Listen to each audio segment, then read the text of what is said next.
All right, welcome to the Crypto Show, and I am very blessed to have traveled all the way across the country to the very farthest, almost furthest north reaches of the northeast of the United States, just to meet up with some of my homeboys from Texas. Yeehaw. Hell yeah, I didn't know. I actually had no idea I was going to get to come here and meet up with the Texas Nationalist Movement. This is one of the pages that I actually follow on Facebook all the time. I've been watching your videos where all of the... You've got a lot of people who are. How would you describe the videos where all of the people are coming in and giving their take on during? Yeah, that was. I will tell you, that was a fun exercise for us, and just little backstory. When at the beginning of this legislative session, and for those people listening that don't know, we have a true part-time legislature in Texas. They meet for 140 days every other year, so you got to make hay while the sun shines. Right. And at the beginning of the session, State Representative Kyle Biederman filed a bill, House Bill 1359, that would have given the people of Texas a vote in November on the issue of starting the Texit process. Really, it was a little more complex than that, but essentially that's what it did. And so obviously, the political establishment were not too keen on letting the people of Texas vote on this issue because they know what we know. It goes to a vote of the people of Texas, it wins.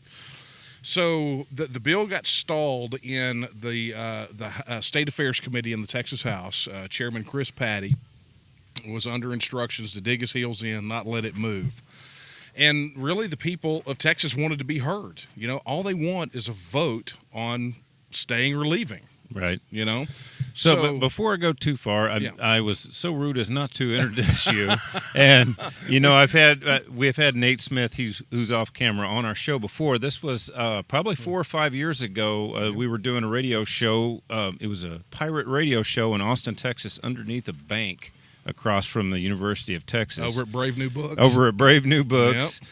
And him and another gentleman, I don't know if it was you or not, but y'all came down into our studio, and we got to talk to y'all about that then. And I think it was probably some of the guys from the Texans for Accountable Government that actually brought you guys in there. So that's always been something interesting to me. And what is your name, by the way? I'm Daniel Miller. I'm president of the Texas Nationalist Movement. Oh, awesome. Well, I thought it was Nate because that's who I met last time. But he's capable. Yeah. So a little backstory on me. My family has been in Texas since the 1830s. One of my great-great-grandfathers, however many greats you got to add on to that, settled. He had the first store and the second house in San Marcos, and my last name's Sessom, so the street in front of the college is Sessom Street. He was an interpreter for Burleson, and then he came from Tennessee, and he was a Delaware Indian, and so he was an interpreter for the Spanish. He spoke Spanish and Indian, so he was an interpreter for them. Wow. So that's where we've been there for a while. Those roots go deep. I'm very excited to see if Texas can make it. Maybe it'll take some cycles, but hopefully, I hate to hope ill will on the U.S. government, but hopefully they screw up enough that Texans will take back their state. Look, it's like I just told that panel discussion over there. I mean, the thing for people to understand is the federal government's approval rating always hovers either just slightly above or slightly below syphilis. So, they're about that popular. No one likes the federal government, but yet they seem to stay in power. But you could get rid of syphilis. Yeah, and I guess if we're running analogs, the federal government's an awful lot like herpes. It always pops up at the least convenient moment, right? Yeah. So this is interesting. We've so far likened the federal government to two separate sexually transmitted diseases. Yeah. Somebody's getting fucked and no one's getting kissed. But anyway, back then I know the last time we spoke, there were some great arguments with, what will we do if Texas secedes from the Union? How will that look? What will our Texas thing? Who's going to build the roads? Look, I've been at Texas independence full on since August 24th, 1996. And I've had to answer every single one of those questions. And what that tells you is, number one, there is an answer to every one of those questions. But number two, one of the things that I did a couple of years back, I guess almost 3 years now, was I wrote a book called Texit, Why and How Texas Will Leave the Union, and unpacked all of it. and answered every single bit of it because those answers exist.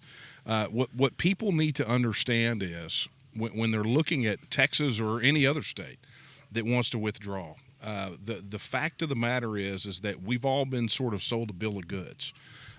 The fact that we believe that states can't leave, which is garbage. Article 1, Section 10 of the U.S. Constitution lists every single thing a state is forbidden from doing. Withdrawing is not on that list, so it's a power reserved to the state. So every state enjoys that right.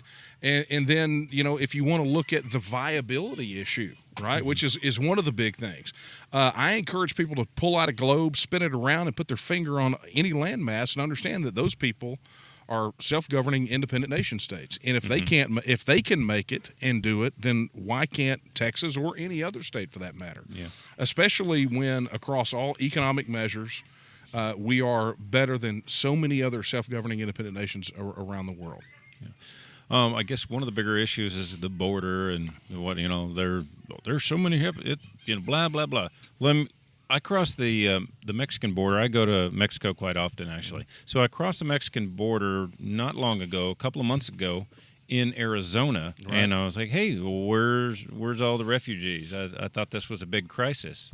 And they started giggling and laughing at me, and it's like they're all in Texas. Yeah. So apparently, one of the guys on the loading dock said we actually accidentally got in the wrong line, and we ended up with all the trucks. So we got kind of detained for a while, and I was sitting on the loading dock, and one of them had mentioned to me that they're actually moving all of the refugees or whatever, illegal aliens, to one portion in Texas to make it appear that there's a bigger problem than there is. Yeah, it's look, that's been going on for quite some time. Back when Rick Perry was governor, there was a program on the federal side called the Alien Transfer and Exit Program. And literally what they were doing was they were taking illegal aliens that were, illegal crossings that were interdicted in other states, right along the border. They were putting them on buses, and they were shipping them to Presidio, Texas, taking them to the international bridge and pointing and sending them over back into Mexico. Well, the problem with that is they're adding, it was somewhere in the neighborhood of about 30,000 was the release numbers. I think it was 30,000 per month, if I remember correctly. It's been so many years ago. But what would happen is if you know much about Texas geography, Presidio is pretty desolate. Literally on the other side of that bridge is the Chihuahuan Desert. So those people would be sent across that bridge. They would wait, go a couple of miles up, and cross again because there's nowhere for them to go. Right. So, there is the fact is that the border issue right now, it is literally a crisis. I mean, we talk to sheriffs and DAs down there in the border counties all the time that can attest to the crisis proportions, but it is a crisis that has been created by the federal government, right? Through their enticements. They induce people to come across illegally. They create created a draconian and Byzantine immigration system that actually encourages people to make the risk of crossing over so that they can collect benefits and hopefully wait out some Congress that's going to pass amnesty, because it's far quicker and far easier than dealing with the U.S. immigration system. And I guess if you don't think so, you can just go back 6 or 8 months before that, and the exact same thing happened only in Tijuana, and they were blaming it on Trump then. So sure,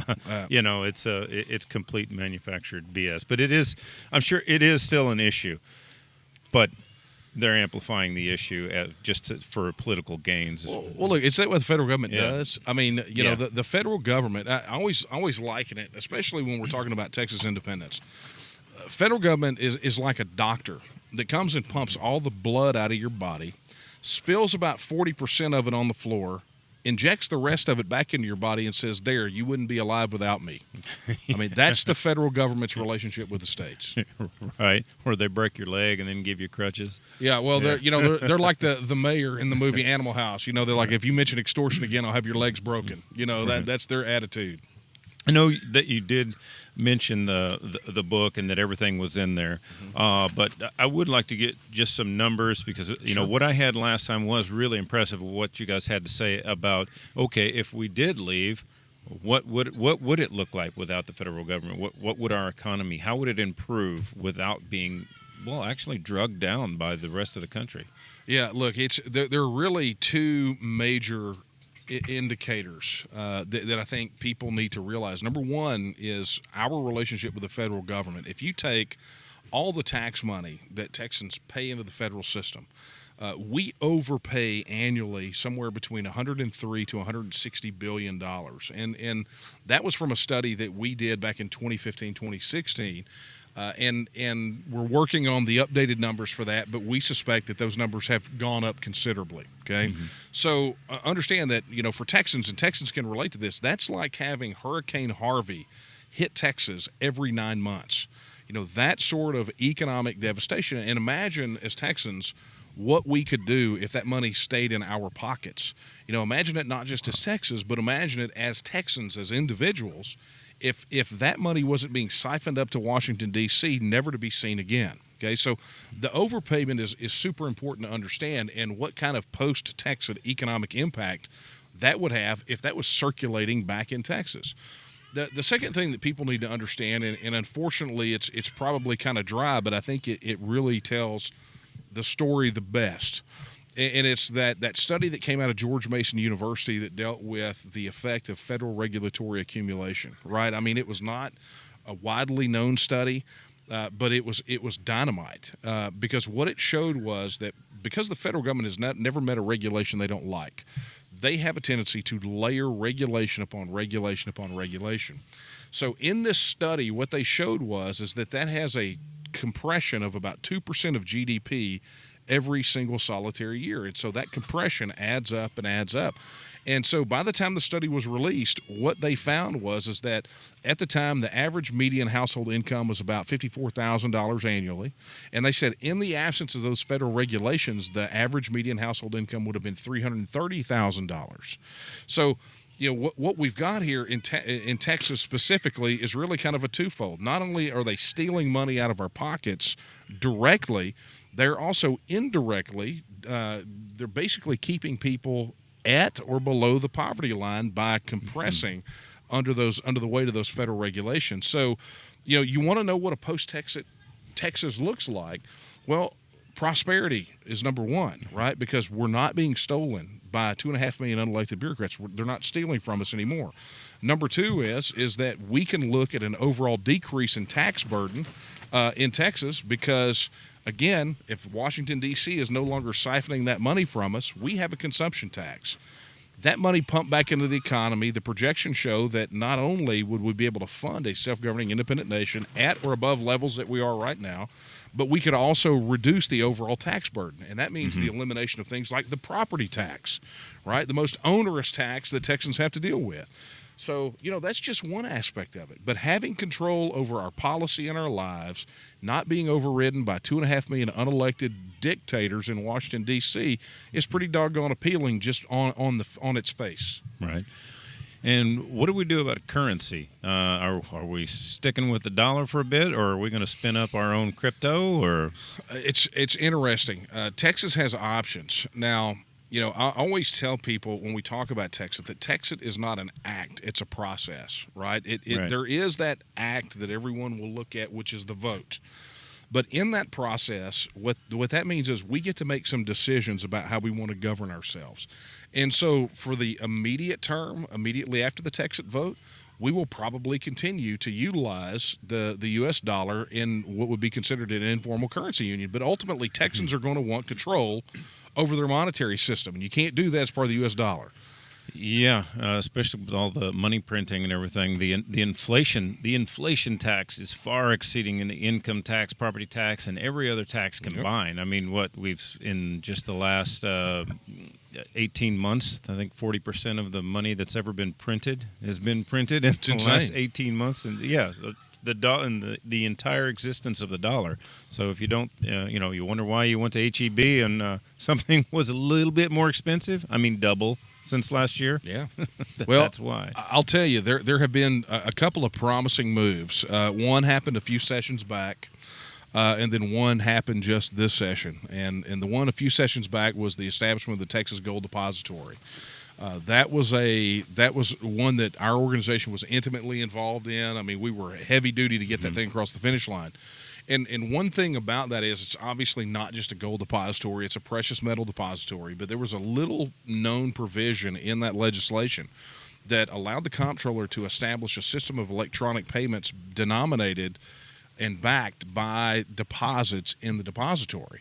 So you're looking at an electronic currency with a metal basis, a metal backing, right, which I think is not a currency unto itself, but at least sort of a foundation for one.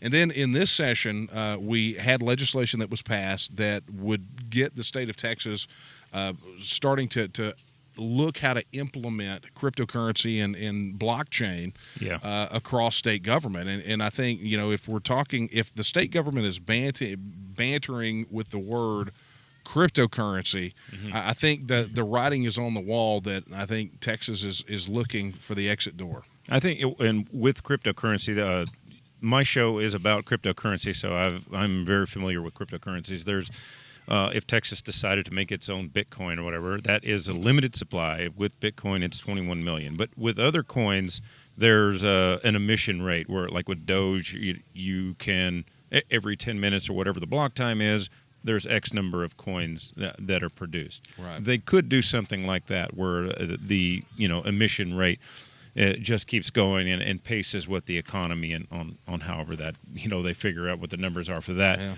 Yeah. So at least they could buy an algorithm, buy a computer code that would dictate how much money is going to be made, and a government couldn't change that. Once they set it, okay, this is our inflation rate and that's that, then we know what we're stuck with. We don't have like, oh well. Hey, somebody got the sniffles. Let's print some more money. Economic stability. I mean, it's a beautiful thing, but I think it's important for everyone to understand that as it stands right now, Texas doesn't have all the options on the table that we need. We've never been able to have real, true, accurate policy discussions and decisions made, because we've never been outside other than the period of the Republic. But I mean, in modern times, everything is buffered by the context of our relationship with the federal government. One of the stats that we talk about was not in this session, but the session previous. It was about, I think it was like 46% of filed legislation directly referenced the federal government, a federal law, federal regulation, or federal court decision, which means that our policies are being written by Washington bureaucrats or K Street lobbyists. So, when we start talking about these things like, crypto or the precious metals or really any of those things, we have to understand that until Texit happens, we're not going to have those options really ready to unleash. And so it's why getting the vote and winning the vote on Texit is so vitally important. Right. I guess the other two main things that people would wonder would be, what do we owe for the interstates, and how do we handle the military? Yeah, it's interesting. There is going to be a period post-Texit. So, we have the vote, we win the vote. We go into a period of what is essentially transition and negotiation, where there are transitional issues that have to be dealt with, that deal specifically with things that, although we are structured very much like an independent self-governing nation, there are some things that we're missing, that because we don't do those things because of our relationship with the federal government. We have to address those in transition. But the negotiation aspect of it is going to be sort of the key thing. And there are some issues like the federal debt, or what about this interstate highway system, or the military bases that are in Texas? Those are all up for negotiation. The beautiful part is there are options there. Texas is in a very strong negotiating position where those are concerned. Granted, Texas will have to take a part of its share of the federal debt, but how that share is calculated is quite interesting. Specifically, when we're talking about the calculation, we have to at least give some credit for the fact that we're overpaying $103 to $160 billion annually into the federal system that we never see again. And interestingly enough, and on the panel discussion that we were on earlier, I heard Marcus Ruiz Evans from Texit making essentially the same argument.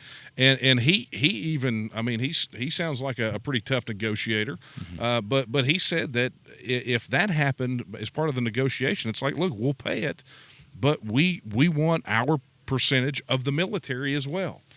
So all of the states are in these negotiations with the federal government, especially Texas, is really in the catbird seat where that's concerned. We know that Texas will have, post-Texit, will have its military. If we spend on average, you can look at sort of the 4% average that the U.S. spends of GDP, or the 2% that NATO countries are supposed to spend. And what you find is that Texas would have one of the most well-funded militaries in the world. And it's a lot easier to do that when you're not sending them all over hell's half acre to fight for somebody else's oil. Yeah. I would imagine that the predominant, group of people that are interested in Texit are probably conservative. Is there any liberal interest in Texit, or are they, because the liberal mindset is, of course, I need government to take care of me, but right, and conservative is kind of the opposite of that. So, well, look, the solutions posed or presented by Texit, the things that it fixes, don't necessarily fit within that sort of conservative, liberal, Republican, Democrat paradigm. One of the things that we say all the time about Texit and really self-determination in general is that it's transpartisan, right? It defies. And people thought we were just, full of crap for years talking about this. But in 2014, it was rather interesting. Reuters Ipsos did a poll right around the time of the Scottish independence referendum. And they essentially asked the Texit question: do you think your state should withdraw from the Union and become a self-governing country? And those breakdowns were pretty shocking to some people. It was 54% Republicans, about half independents, and 35% of Democrats in Texas said Texas should leave. So, you lay those numbers over the way the electorate votes in Texas at the time, and what you see is at that time we were polling ahead of the people who wanted to remain by a solid 6 to 8 percentage points. And what you find is a good example of this. The issue that I talked to you about federal regulatory accumulation. The thing is that issue affects mostly those below the poverty line and the working poor, both urban and rural. Those are what people would consider typical Democrat strongholds. But the fact of the matter is the Texit message is one that goes to those people and says, this brings you prosperity. This brings you the opportunity to enjoy that bridge between poverty and prosperity, which is entrepreneurship, without the federal regulations. And so what we have seen is a real change in the mindset of some folks, because Texit defies conventional political wisdom. What was the increase in interest in Texit from the lockdowns? Did that spike a lot more interest because of the overreaching hands of the government killing everyone's business? Yeah, I mean, it obviously made people side eye the federal government. I mean, that's awesome. But I think in Texas, the thing that it helped the most with was increasing the level of scrutiny and skepticism of our government in Texas. It's important for us to understand that so much of what happens, and I said this earlier, so much of what happens in Texas is dictated by our relationship with the federal government. But there has been this, over the years, a reluctance to kind of hold these guys in Texas accountable. And what we saw was the COVID lockdowns really, I think, changed that mindset. I mean, the COVID lockdowns are leading to direct challenges to credible, viable challengers to Governor Greg Abbott in the primaries. And there's still probably one more to come before it's all over with. And, you can trade, that is a straight line back to the COVID issue. Will you be seeking, I worked with the Ron Paul thing during 2012, and I was a delegate. I was a state delegate, and we were pretty crafty at getting ourselves in there, and at the state level on the nominations committee who chose which delegates would go on to the national.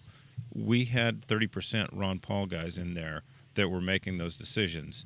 So we did pretty good. Are you guys focused on that? Are you looking at training people to become potential delegates and help make the real difference? Because that's where, I mean, everybody can vote all they want, but the delegates at the state level are probably going to be very, very helpful in getting this stuff done. Look, we've been there. I mean, this has been the beautiful part about being.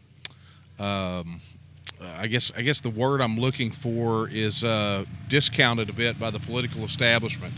They will publicly underestimate us, and and that's been a beautiful thing because, as far as the major political parties, I mean, the Republican Party is the dominant political party in Texas, and our Texas Nationalist Movement members are everywhere. They are precinct chairs, they are county chairs, they're on the executive committee. Our people go and they participate. I was a delegate to the convention. Back in 2016, we made a run at the convention to get an independence plank put on the platform. Had a very public floor fight over the issue after they tried to stymie us. And in front of us, to the point that one of the mainstream media guys that was there looked over to his friend and goes, "Oh my God, I'm on the floor of the Republican convention and they're debating secession." He was flipping out, right? But this is where we're at. We have been all about working this in a straight political advocacy method. So. That's culminating in kind of where we are now. The beginning of the session, Biederman filed 1359. They stymied it. The promise that we made at the beginning of the session was, you give us a referendum on Texas in 2021, we're going to have a referendum on you in 2022. So from that moment, we started recruiting candidates. Our intention is to run as many of the 181 races because of redistricting. Every office is up. With Abbott locked up in the primaries, he won't have his money to spend. And we're making a run at all these guys in the legislature, with the exception of the 6 people that signed on to HB 1359 in the House. They're safe. But in addition to that, we just launched last week, a petition campaign under the Texas Election Code 172.088. It allows the people of Texas, by petition, to place a question on a primary ballot, right? So initially we're targeting the Republican primary ballot. We have intention to roll in the Democrat primary ballot, but what that means is we hit the requisite number of signatures, which is a little north of 80,000. Then what will happen is Texans will be able to go to the polls in the primaries in March or May, depending on the court challenges to our new maps, which are sure to come. And there will be the Texit question on the ballot. They'll be able to look on their ballot, and it will ask the question, should the state of Texas reassert its status as an independent nation? It'll be there. And in addition to that, not only will people be able to vote on that, but there will be candidates for state house and state senate that will implement their will that they can vote for. So it's a two-pronged attack, and we're most assuredly going to press it all the way to victory. Good. I hope you get people in at city levels and city state house council to the school levels, state everywhere. Hey, it's what we say, man. State house to the schoolhouse. I mean, that's where the fight is. Awesome. Well, I'm looking forward to seeing this. I appreciate you guys coming by and filling us in on this, and it warms my heart to see this stuff. So, that's awesome. I also want a Texas passport too. So that's one of the bennies, right? That's going to be one of the bennies. But. Yeah, for sure. Well, I tell you what, it was really great to run into you here, and so glad to see Texans able to network other places. Yeah, I don't know how everybody knows I'm from Texas around here, but yeah, I wonder. I don't know what the giveaway is. Oh, yeah, I keep getting people coming up. There's a guy a couple of spaces over from Texas too. So. Well, and let me do this too. Let me encourage anyone who has questions about Texit to visit our website at texitnow.org. You can go to that. That takes you straight to a section on our website, which has about the 100 most asked questions in very meticulous detail. Any question anyone would want to know about this issue, or they can pick up a copy of my book, Texit, Why and How Texas will Leave the Union, and read about it there. Yeah, and go to the county level and state level. Well, you have to start at the county level first to become a delegate before you can make it to the state level, but get involved and see how you can help these guys out, because it actually does make a difference. That's where the real stuff is going to happen. Super. So, yeah. Thanks a lot, man. Hey, thank you. Appreciate it so much.